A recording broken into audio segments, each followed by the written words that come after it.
बिस्मिल्लाहिर्रहमानिर्रहीम जी। आवाज़ आ रही है जी सबको? अस्सलाम वालेकुम। जी, मुनज़्ज़ा और रिहाना, आप लोग क्लास में हैं और क्या आपको आवाज़ आ रही है मेरी? कोई प्रॉब्लम हो आवाज़ में तो बताएं ताकि हम इसको एडजस्ट कर लें। टर्म पेपर गाइडलाइन के साथ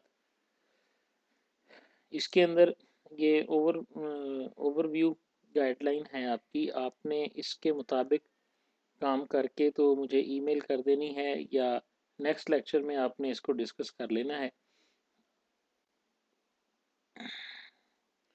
ठीक है जी। अब आप देखें कि ये आपका फर्स्ट सेमेस्टर है या सेकंड है मुनज़्ज़ा रिहाना?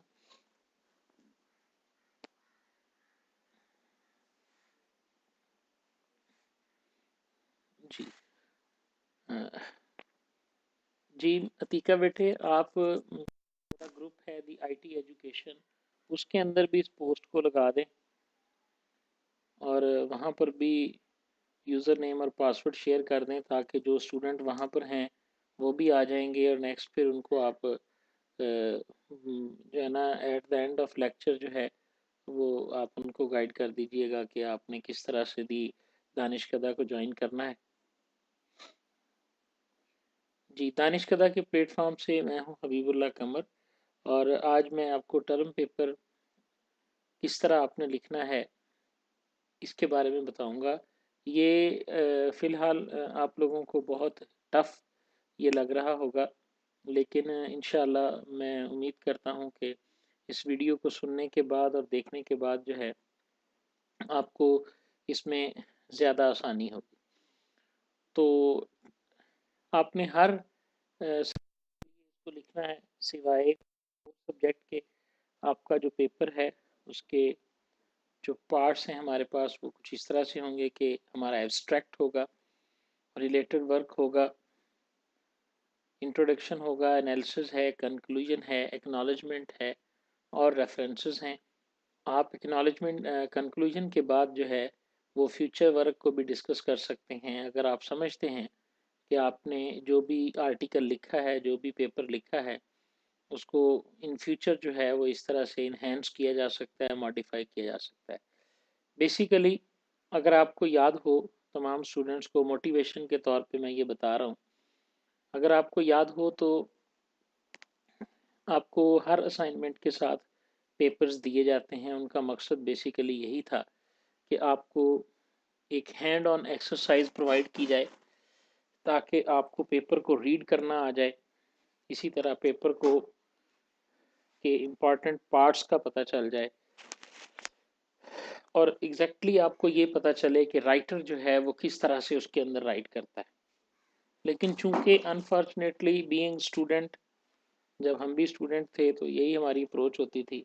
हम लोग उसको उस तरह से मोस्ट ऑफ अस जो हैं, जिस तरह से इंस्ट्रक्टर हमें चाह रहा होता है, जो जो उनका बुनियादी ऑब्जेक्टिव होता है ना कि स्टूडेंट्स जो हैं वो इस तरह जो है वो इस पेपर को रीड आउट करें, फलां सेक्शन को रीड आउट करें तो उनको अंदाज़ा हो ताकि उनको अपना पेपर लिखने में आसानी हो जाए।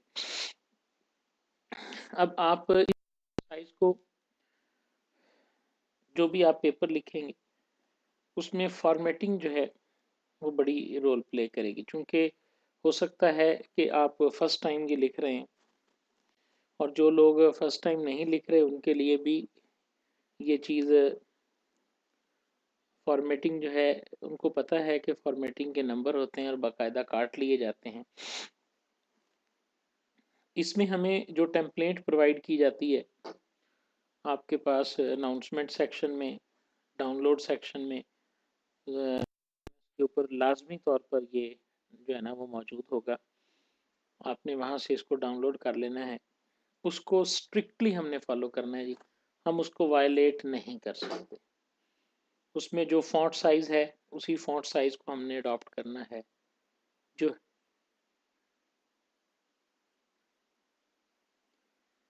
जो हेडिंग का स्टाइल है उसी हेडिंग के स्टाइल को हम बाउंड हैं फॉलो करने के।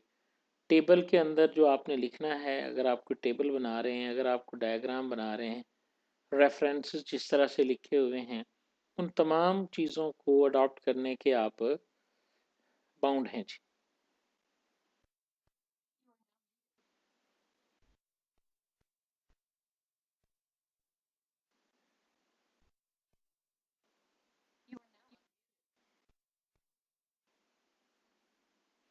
ये जो आप फाइल डाउनलोड करेंगे, उस फाइल के अंदर जो पैरा लिखा हुआ है, उस पैरे की फॉर्मेटिंग को ही आपने पैराग्राफ फॉर्मेटिंग करनी है।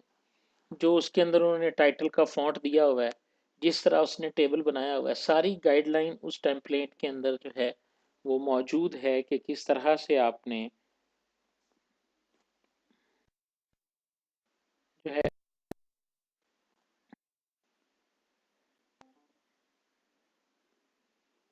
हेलो।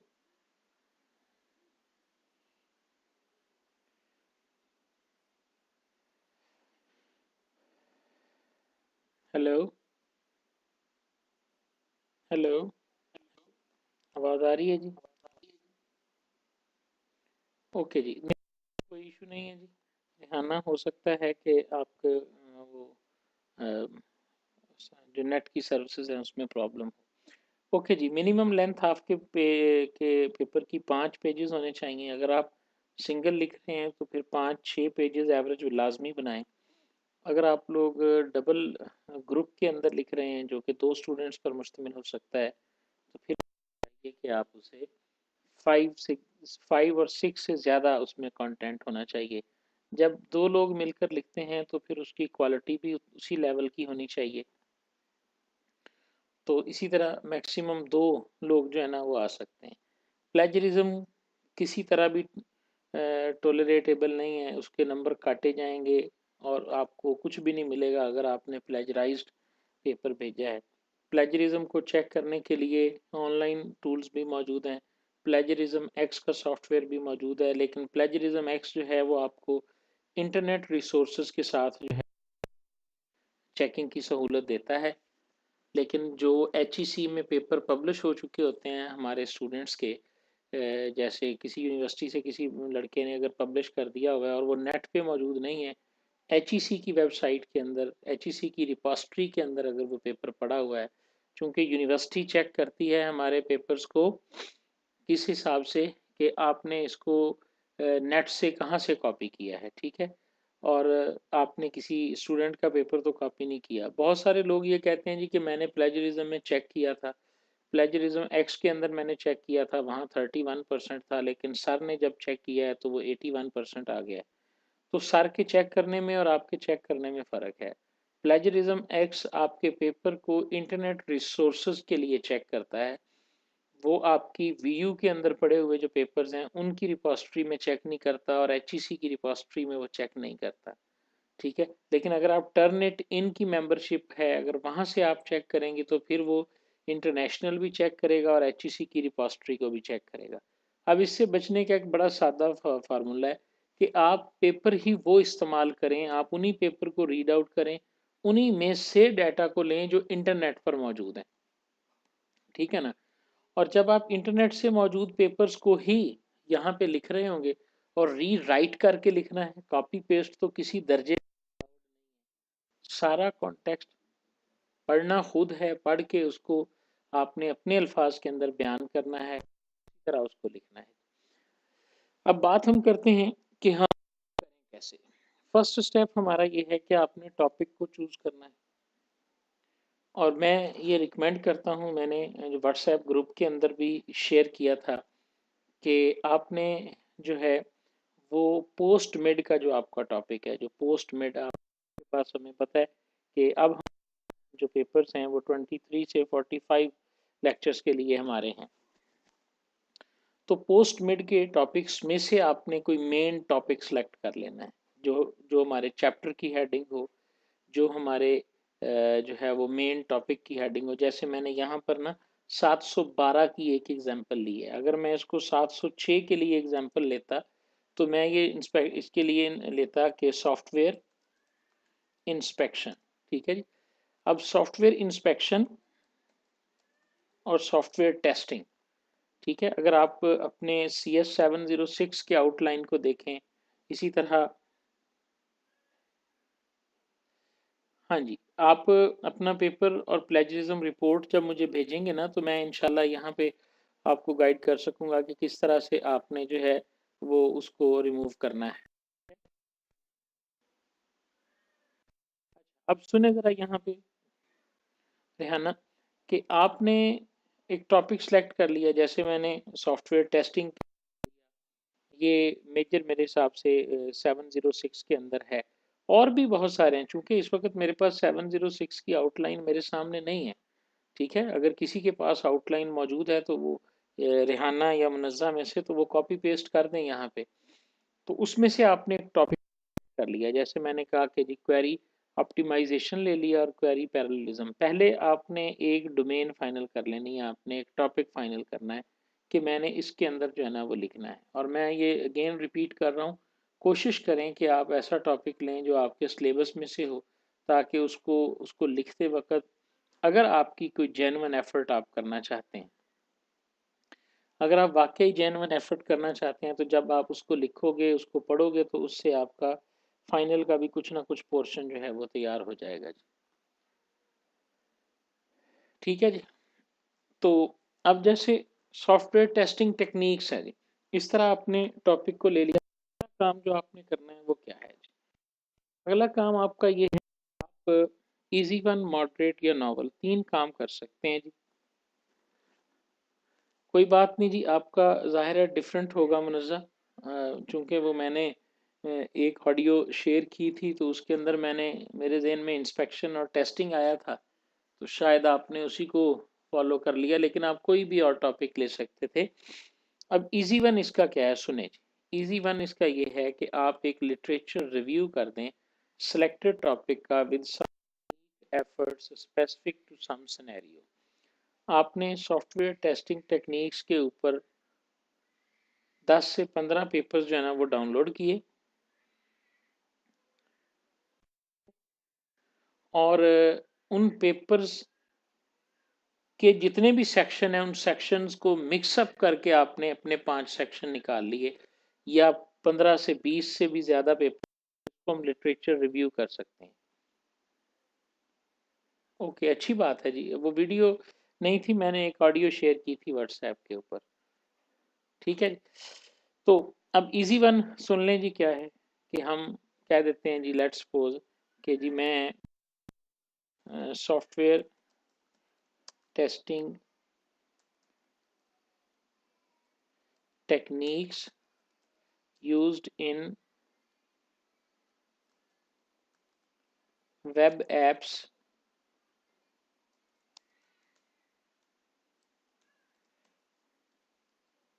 और लिटरेचर रिव्यू, ये मैंने एक टाइटल बना दिया। फर्ज करें जी, मैं कह रहा हूँ जी सॉफ्टवेयर टेस्टिंग टेक्निक्स जो वेब एप्स के लिए यूज़ होती हैं, उनका मैं एक रिव्यू लिखूंगा जी।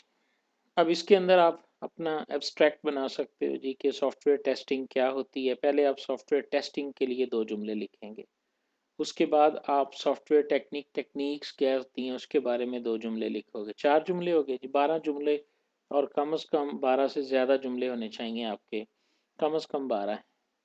उसके बाद आपने वेब एप्लीकेशंस को डिफ़ाइन किया। फिर आपने वेब एप्लीकेशन किस तरह से डिफरेंट होती हैं आपकी एक नॉर्मल एप्लीकेशन से, उससे आपने डिफरेंशिएट किया। फिर आपने बताना है कि सॉफ्टवेयर टेस्टिंग एक वेब एप्लीकेशन में और एक आम एप्लीकेशन, बिज़नेस एप्लीकेशन में किस तरह से डिफरेंट है।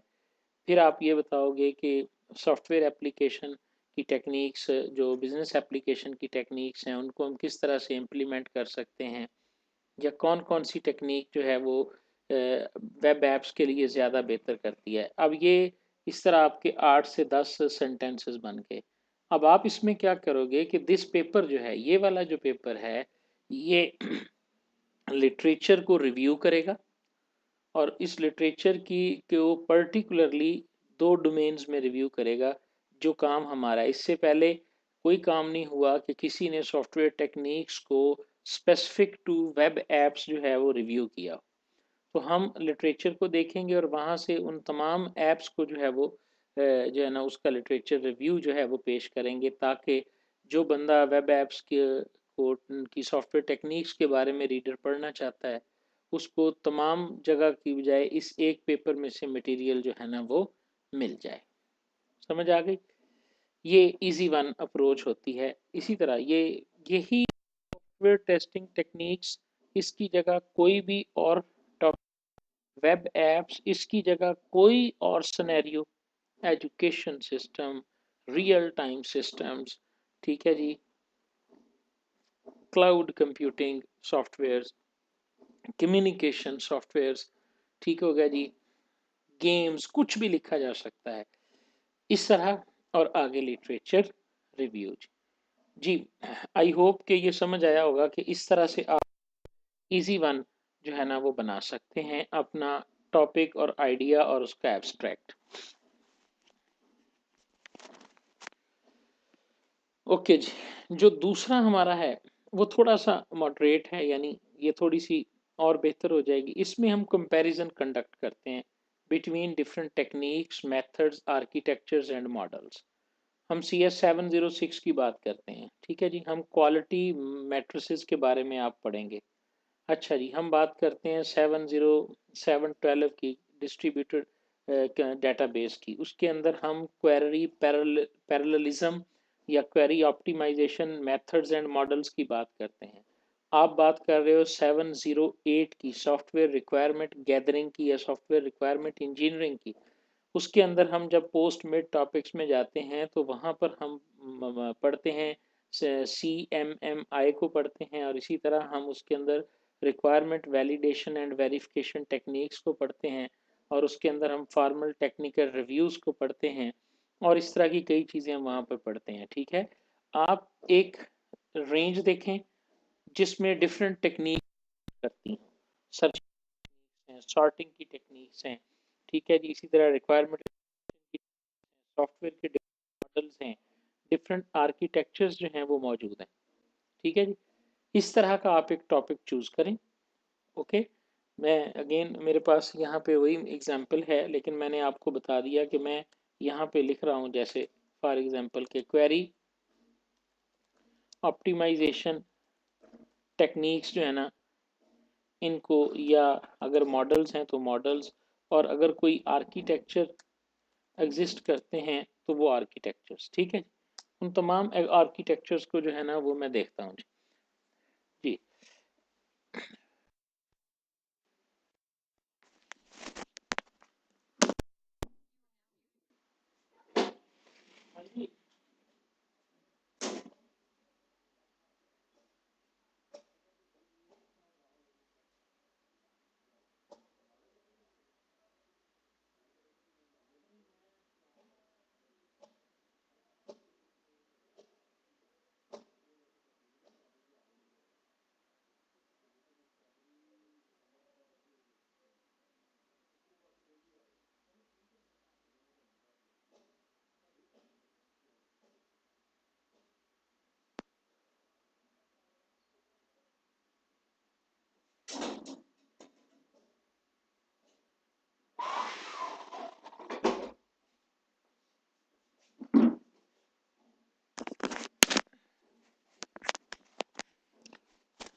जी, तो इन टेक्निक्स को आप जो है ना वो कंपेयर कर दें। इसके लिए आपको देखें, के लिए आप पैरामीटर सेलेक्ट कर लेंगे। यहाँ पे मैं डिस्क्राइब कर रहा हूँ जी, कंपैरिजन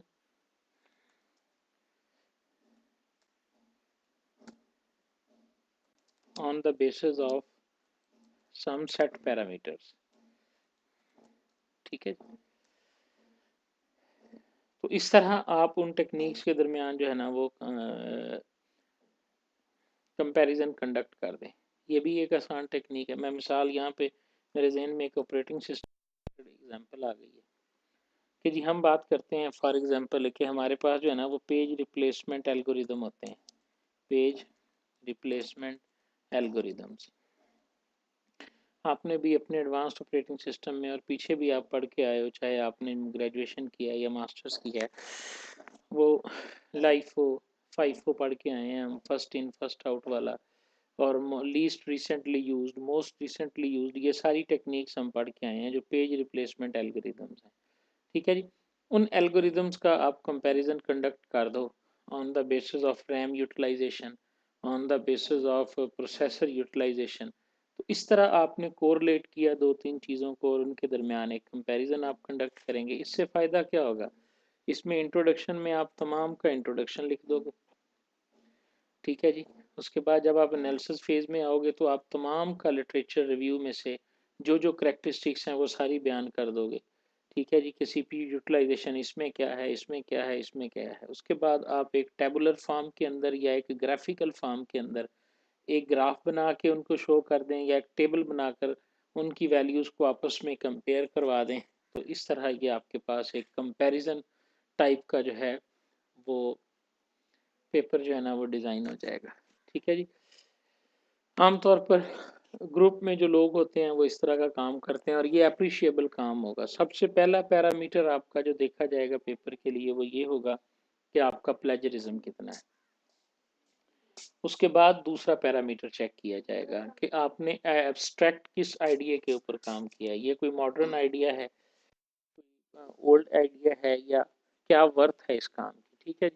उसके बाद फिर जो है उसके मटेरियल को रीड किया जाएगा, उसको देखा जाएगा कि इसने एग्जांपल्स, इसमें रेफरेंसेस कैसे यूज़ किए गए हैं, ठीक है।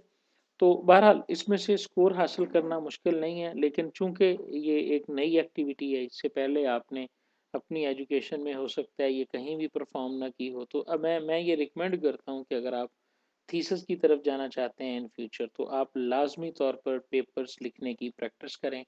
और पता नहीं क्या हो गया कि नंबर कम आ गए, नंबर ज़्यादा आ गए।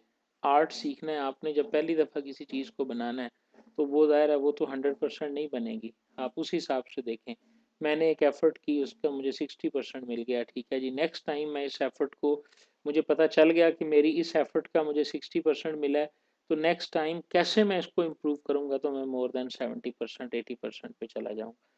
इस हवाले से जो है ना वो आप इसको लिखना सीखें और इस तरह टास्क समझ के करें, वरना फिर वही होगा जो सारी मोस्ट ऑफ द पीपल और मोस्ट ऑफ द स्टूडेंट्स कर रहे हैं कि they have the degree of masters and M Phil, ठीक है, but they don't know about their subject and about the how to conduct research and how to write the research articles. ऐसे तो फिर नहीं चलेगा, ठीक है ना। फिर टेस्ट में और आगे जॉब में आपको प्रॉब्लम होगी। बहरहाल तीसरा तरीका हमारे पास नॉवल है। प्रपोज ए नॉवल आइडिया और एल्गोरिदम मॉडल और process model with some case study mathematical proofs and, ये थोड़ा सा मुश्किल है, ये पहले सेमेस्टर में तो आई होप कि आपसे नहीं होगा, क्योंकि इसका ताल्लुक आपकी टेक्निक स्किल से नहीं है, इसका ताल्लुक आपके रीडिंग से है, आपके नॉलेज से है, आपके लिटरेचर से। चूँकि अभी तक हमने किसी सब्जेक्ट को इतना पढ़ा ही नहीं है, हमारे जहन में ही नहीं है। अगर आप इस सेमेस्टर में सॉफ्टवेयर इंजीनियरिंग से मुतल्लिका 2-3 पेपर लिख लेंगे और उनको पढ़ लेंगे तो फिर आपका नॉलेज इतना होगा कि आप कुछ नया सोच के, वो नया सोचना फिजिबल है या नहीं है, वो इम्प्लीमेंटेबल है या नहीं है, इसको आप छोड़ें। आपने अगर सोचा है तो जाहिर है आपने किसी न किसी बुनियाद पे सोचा है, किसी ने किसी बेस पे सोचा है। आपने जो सोचा है आप उस बेस को लिटरेचर में से और नेट रिसोर्सेज में से साबित कर दें, यही रिक्वायरमेंट होती है। जी, समझ आई इस बात की कि किस तरह से, मसलन मैंने जब मैं एमफिल कर रहा था तो मैंने जितने भी पेपर लिखे हैं उनमें से या वो कंपैरेटिव स्टडी होती थी या फिर वो किसी न किसी नॉवल आइडिया के ऊपर होती। जी, रिस्पॉन्स आप लोगों का नहीं आ रहा, आपको आवाज़ आ रही है ना जी मेरी? तीनों चीज़ों की समझ आ गई है जी। ये तमाम सब्जेक्ट्स के लिए है, आप इसको किसी भी हिसाब से, मैंने सारी एग्जांपल्स यहाँ पे दे के बता दी हैं, ठीक है जी। कंपेयर में आपने किस तरह से लेना है, नॉवल आइडिया में मैं नॉवल आइडिया पर कोई एग्जांपल यहाँ पे कोशिश करता हूँ पुटअप करने की जिस पे मैंने काम किया था। जिस तरह आजकल एंड्रॉयड जो है मोबाइल ऑपरेटिंग सिस्टम, ये बड़ा कॉमन है, इसके हवाले से आप कोई आर्किटेक्चरल प्रपोज कर सकते हैं या आर्किटेक्चरल चेंज को प्रपोज कर सकते हैं, ठीक है जी। An improvement in any algorithm, ठीक है जी। इस तरह इसको आप कर सकते हैं। तो इस तरह आप इन चीज़ों को लेके जो है ना वो जी। नेक्स्ट हमारे पास है आइडिया एग्जाम्पल्स। देखें जी, मैंने पहली एग्जाम्पल जो दी है ये ख्याल है कि 706 या 708 में से है। Defect removal techniques, a literature review of all DRT with recommendations in the industry. यानी पहला इजी वन अप्रोच में हम क्या करेंगे कि हम पेपर का नाम रख देंगे जी के systematic literature review of defect removal techniques. Defect removal techniques जितनी भी एग्जिस्ट करती हैं तमाम को आप इनलिस्ट कर देंगे। एनालिसिस पार्ट के अंदर उनकी एवेल्यूएशन, उनका उनका इंडस्ट्री में यूज़ और जिस तरह से वो इंडस्ट्री के अंदर इस्तेमाल हो रहे हैं उनको रख देंगे। और कंक्लूजन में आप उसको कंक्लूड कर दोगे कि हमने इन तमाम रिसर्च को जो कि लिटरेचर के अंदर स्कैटर्ड पड़ी हुई थी डीआरटीज, ठीक हो गया, को हमने जो है ना वो एक जगह पे इस पेपर के अंदर स्टोर कर दिया है, इस पेपर के अंदर हमने राइट कर दिया है ताकि जो है ना वो रीडर को, इंटेंडेड रीडर को जो है वो सारा मवाद एक जगह पे मिल सके और उसको इन तमाम डीआरटी टेक्निक्स के अंदर कंपैरिजन कंडक्ट करना जो है वो आसान हो सके। अब देखें इसके जो literature review, systematic review type के पेपर्स होते हैं, इनका फ्यूचर वर्क ये होता है कि उनमें से कंपैरेटिव स्टडी करना जो है वो आसान हो जाती है फिर आगे। इसी तरह देखें जी, एक और आइडिया मैं दे रहा हूँ, number theory practices in software engineering are software quality assurance, network evaluation and query processing। अब नंबर थ्योरी जो है ना ये मैथ का एक टॉपिक है, समझ आ रही है। अब नंबर थ्योरी का यूज़ सॉफ्टवेयर इंजीनियरिंग के अंदर क्या है, इसके ऊपर आप लिख सकते हैं। नंबर थ्योरी की प्रैक्टिसेस को सॉफ्टवेयर क्वालिटी एश्योरेंस में किस तरह से इस्तेमाल किया जाता है। अब देखें ये कितना आसान टॉपिक है, आपने चुप करके नंबर थ्योरी और एसक्यूए के रिलेशनशिप को फाइंड करने की कोशिश करनी है। और जितने पेपर्स, 5, 10, 15 पेपर्स जो नंबर थ्योरी वाले भी कर लें, एसक्यू वाले भी कर लें और कुछ 2-4 नंबर और एसक्यूए वाले को भी आपस में देख लें, ठीक है।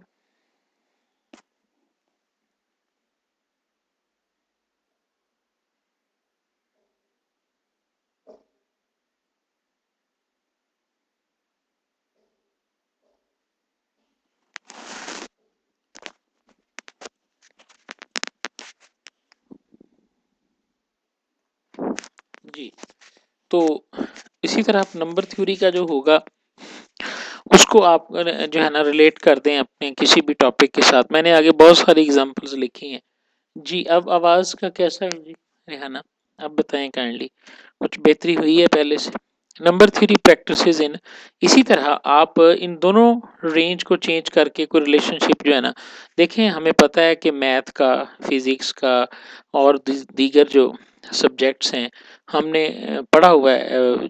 जो रिलेशनशिप है मैट्रिसेस के अंदर हम देखते हैं, मैट्रिसेस का इस्तेमाल हो रहा है हर सब्जेक्ट के अंदर, नेटवर्क की वैल्यूएशन के अंदर, कैरी प्रोसेसिंग के अंदर।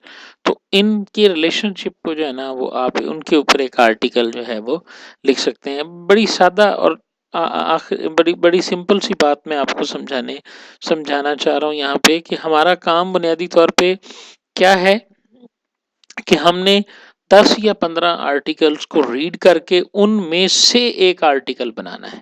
अब हम 10-15 आर्टिकल्स कौन से लें, इसके लिए आप एक टॉपिक या दो टॉपिक्स का रिलेशनशिप या किसी एक टॉपिक की एक खास इंडस्ट्री और एरिया के हवाले से रिसर्च, उनको आपने टारगेट करना है, ठीक है जी, और उसको जो है ना उसके ऊपर इम्प्लीमेंट कर देना है जी।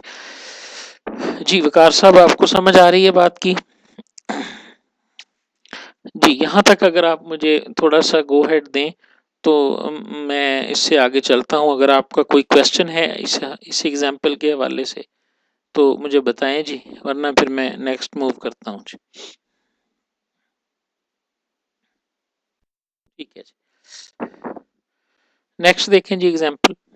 ये कुदरती तौर पे वही एग्जाम्पल आ गया कि सीपीयू को के अंदर जॉब शेड्यूलिंग टेक्निक्स आपने पढ़ी हैं जी। आपको याद होगा कि सीपीयू को जब एक आज का मॉडर्न सीपीयू, इवन के सीपीयू ऑफ योर मोबाइल जो है वो भी क्वाड कोर है, multi processing and multi tasking operating system बन रहे हैं। तो उनके अंदर जब एक से ज़्यादा जॉब्स उनके पास जाती हैं तो उनको शेड्यूल करता है सीपीयू। हमने एक प्रोसेस की, एक जॉब की डेफिनेशन पढ़ी थी कि जी जॉब जो है वो ऑपरेटिंग सिस्टम में आपने यकीनी तौर पे ये पढ़ा होगा कि उसकी एक बिजी स्टेट होती है, एक वेट स्टेट होती है, एक रनिंग स्टेट होती है। तो उन स्टेट्स को किस तरह से शेड्यूल कर रहा होता है, उनके नीचे एक एक क्यू मौजूद होती है। ठीक है जी। उस शेड्यूलिंग की डिफरेंट टेक्निक्स हैं और वो शेड्यूलिंग डिफरेंट पैरामीटर्स के ऊपर हो रही होती है, उसके साइज के ऊपर हो रही होती है। आप मैं छोटी सी एक एग्जांपल देता हूँ। आप ऐसा करें कि एक फाइल को कॉपी पेस्ट पे लगाएं, उस फाइल का साइज 800 मेगाबाइट हो, उसके बाद एक 80 एमबी की फाइल जो है ना वो लगा दें, उसका साइज 800 और दूसरी का 80 है, तो आप देखोगे कि वो जो सीपीयू जो है वो 80 वाली को रिसोर्सेज ज़्यादा दे देगा और 800 वाली के रिसोर्सेज वहाँ से एलोकेट उसकी तरफ कर देगा। ठीक है, चूंकि उसे पता है कि ये शॉर्टेस्ट जॉब है। ठीक है, तो इसको कंप्लीट होने के लिए वेट नहीं करना चाहिए, वो इक्वली डिवाइड नहीं करेगा 800 और 80 के दरमियान, बल्कि 80 वाले को ज़्यादा रिसोर्सेज दे के उसको, उसकी सोच ये होगी कि इसको पहले कंप्लीट कर लिया जाए।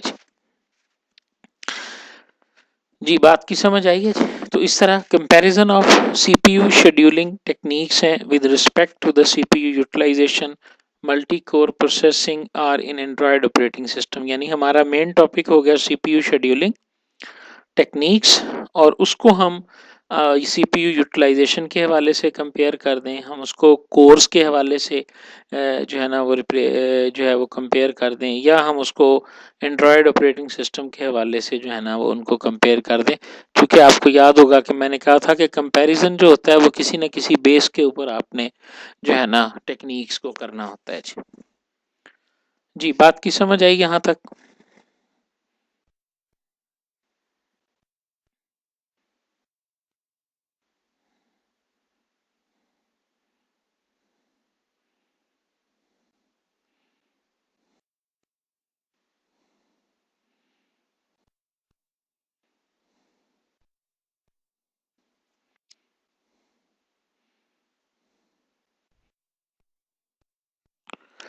ओके जी, तो नेक्स्ट देखें जी।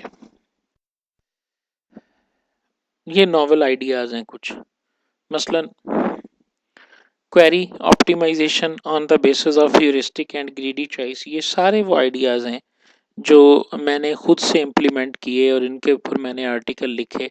मैंने ऑलरेडी बताया ना कि ये आर्टिकल लिखना अब मुझे ये जस्ट आपने एक सीखना है, एक हुनर सीखना है, आपने एक स्किल डेवलप करनी है अपने अंदर। बाद में जब आप एमएस क्लियर कर लोगे, थीसिस में जाओगे, तो वहाँ से आपको इस आर्ट से जो है ना वो फ़ायदा होगा। Query optimization on the base of heuristic and greedy choice, ये मैंने एक स्टूडेंट को आइडिया दिया, उसने ऊपर इसके ऊपर एक अच्छा पेपर लिखा। Network evaluation using any mathematical और statistical model, use of numerical methods in software quality assurance, and organizational based cryptography organization to organization, वो जो आपने पब्लिक और प्राइवेट क्रिप्टोग्राफी के बारे में सुना होगा, तो ये सारी चीज़ें जो है ना उसके अंदर आ जाती हैं जी। ठीक है जी, ये कुछ आइडिया था हमारे पास कि हम किस तरह से अपने आइडिया को जनरेट कर सकते हैं और इसकी बुनियाद के ऊपर आप एब्स्ट्रैक्ट लिख सकते हैं। ठीक है, एब्स्ट्रैक्ट के अंदर आपने 12 से 20 जुमले लिखने हैं जो कि बाद में चेंज भी हो जाते हैं, और उस एब्स्ट्रैक्ट से मुतलका ही फिर आपने अपना इंट्रोडक्शन लिखना है, और उस इंट्रोडक्शन के बाद फिर हम एनालिसिस में जाएंगे, और उस एनालिसिस के बाद जो है वो इंशाल्लाह कंक्लूजन और फाइनल रिकमेंडेशंस की तरफ जाएंगे। अगर आप अपने टॉपिक को फाइनल करने में कामयाब हो जाते हैं, आप यहाँ पे डिस्कस कर सकते हैं जी कि अगर आपने कोई टॉपिक सोचा हुआ है या जिस टॉपिक पे आप इससे पहले काम कर रहे हैं, 706 के हवाले से भी, इसी तरह 708 के हवाले से भी, चूँकि ये एक जनरल सी डिस्कशन है जो कि पर्टिकुलरली 706 के स्टूडेंट्स यकीनन इसमें मौजूद हैं, लेकिन आप डिफरेंट सब्जेक्ट्स के हवाले से भी यहाँ पे डिस्कस कर सकते हैं।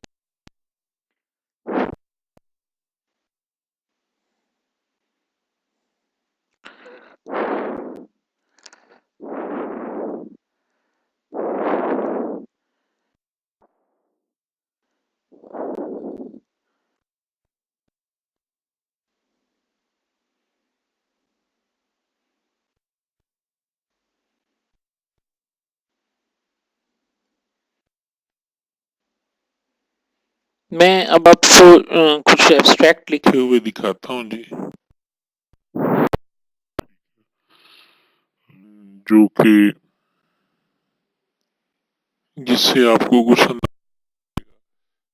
एब्स्ट्रैक्ट को जो है वो किस तरह से लिखना है। रिसर्च पेपर जो है वो उसको अपलोड करता हूँ और उसके एब्स्ट्रैक्ट को जो है ना वो आपके सामने कि आपने किस तरह से एब्स्ट्रैक्ट के अंदर अपनी बात को स्टार्ट करना है और किस तरह आपने उसको जो है ना वो सम अप करते हुए जो है ना उसको फाइनल करना है।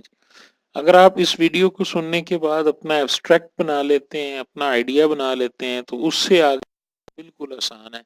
उससे आगे यकीन करें कि आप सिर्फ और सिर्फ एक प्रैक्टिस है पैरे को रीड करना और उसको रीराइट करने की। यानी मैं कहता होता हूँ कि आर्टिकल लिखना जो है वो एक इंग्लिश टेक्निक है कि जिस तरह इंग्लिश लैंग्वेज का काम है ये कि आप पैरों को पढ़ रहे हैं और उन पैरों को जो है वो अपने वर्ड्स के अंदर जो है ना वो लिख रहे हैं।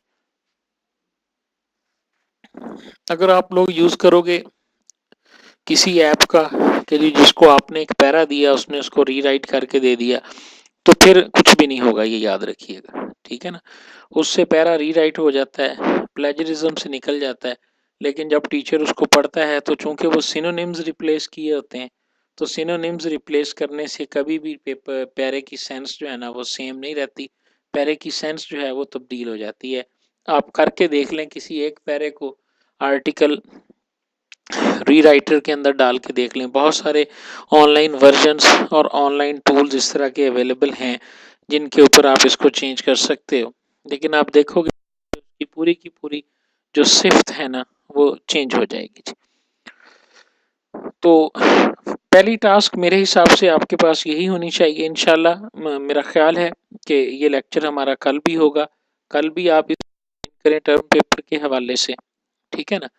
तो उसके अंदर हम इंट्रोडक्शन को लिखने की कोशिश करेंगे और इंट्रोडक्शन के बारे में मैं आपको बताऊंगा कि आपने अगर अपने डोमेन को अपने पेपर को फाइनल कर लिया है, आपने एब्स्ट्रैक्ट लिख लिया है, तो उसको आपने किस तरह से इम्प्रूव करना है और किस तरह से जो है वो आपने उसको बेहतर करना है।